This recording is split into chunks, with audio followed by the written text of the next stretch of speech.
distinguished members of the General Law Committee. My name is Rep Rutigliano, and I am here in support of the Bill 5434, an act concerning the regulation of cannabis. I would first like to say that I have never testified before and never been so compelled to testify for anything before. This bill is deeply personal to me, and I'm compelled to share my story because I feel as though it would help with making this bill become an act. My story isn't anything that I could have dreamed that would become of my family as a result of cannabis. I'm like you guys. I work, my husband works, we have 2 kids, we live in the state, we have sports, we have school, we dropped our son off at college, and I am the mom stricken by substance abuse in our family. My husband and I dropped off our handsome, intelligent, bright son at UMass in the fall of 2019, and in March of 2020, when everyone was shutting down to combat COVID-19, Michael came home from school. It was at that time that my 6-foot son, who weighed 110 pounds at the time, came home from college.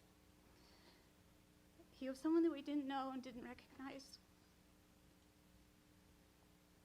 As any parent would do, we chased everything that could be affecting Michael and Michael's body.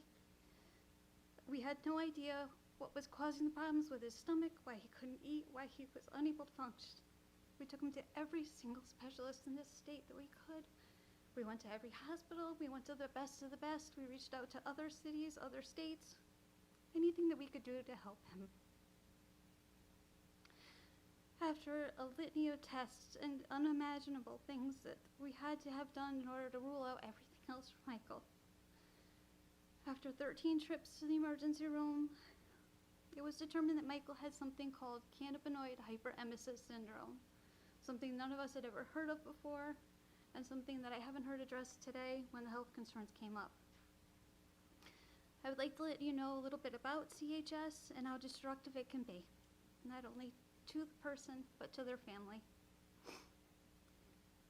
Emergency rooms, gastroenterology doctors all over the state have been seeing this syndrome, and the damage that it has done. How do you get the syndrome? Well, chronic habitual cannabis use over a prolonged time. What does it look like? It is violent. It is unimaginably painful vomiting. That vomiting can only be stopped by IV sedation, hydration, or ingesting more cannabis. My son had never so much as had a stitch or a broken bone in his entire body, and at 19, he had 13 emergency room visits under his belt just due to CHS. Cannabinoid hyperemesis syndrome almost ended my son's life on multiple occasions.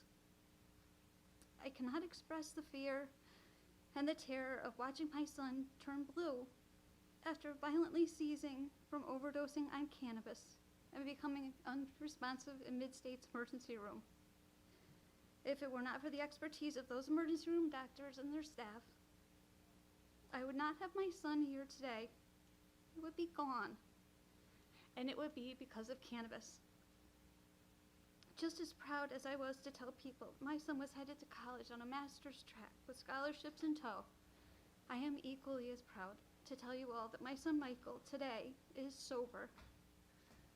Michael will battle demons of addiction every day of his life, but had he not gone through substance abuse rehab, which continued as intensive outpatient settings, ultimately concluding with lifelong counseling and medication management, if that hadn't happened, Michael would be gone because of cannabis.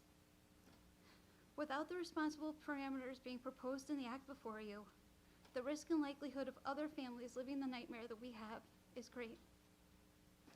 Why would we purposely put families in harm's way? The suggestions for action in this proposal make common sense, and it is not too much to ask for. As your neighbor, a resident of our state, a parent to 2 beautiful children, I implore you to look at this bill as a responsibility that you all have to keep people safe.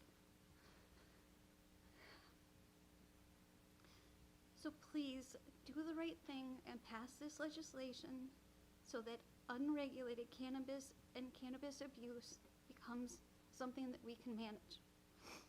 Our lives and the lives of our children depend on our actions to keep people safe. Thank you.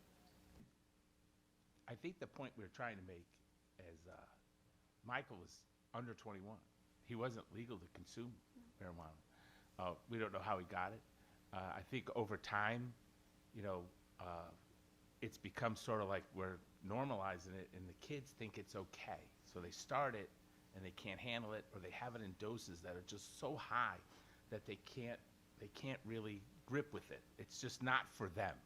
I think that's our point. There's some of us who weren't crazy about the retail market, who maybe didn't oppose decriminalizing or legalizing. Quite frankly, where some of us are more libertarian. If what the hell you want to do in your own house is your business, but whether or not it should be on a street corner and a billboard, it is probably not good for the general public. And these things always seem to get younger. So the younger kids see it in the older people, and they start using it. So, you know, I could ask 100 questions. I don't know if I could make it through them all, to be honest with you. But Me either. so I'll leave it at that. The only thing maybe I don't know that you and I maybe haven't talked about is, I know he was in Massachusetts at the time, but was any of that started with the synthetic stuff? Was that part of the picture? There were a multitude of ways that he ingested, and once it passed the point of becoming something that he could control, wherever he could get anything, he would. Okay, all right. I'll leave it at that, Mr. Chair. Thank you so much, Chris, for coming by. So we're glad to have you here. Thank you. Thanks. Yeah,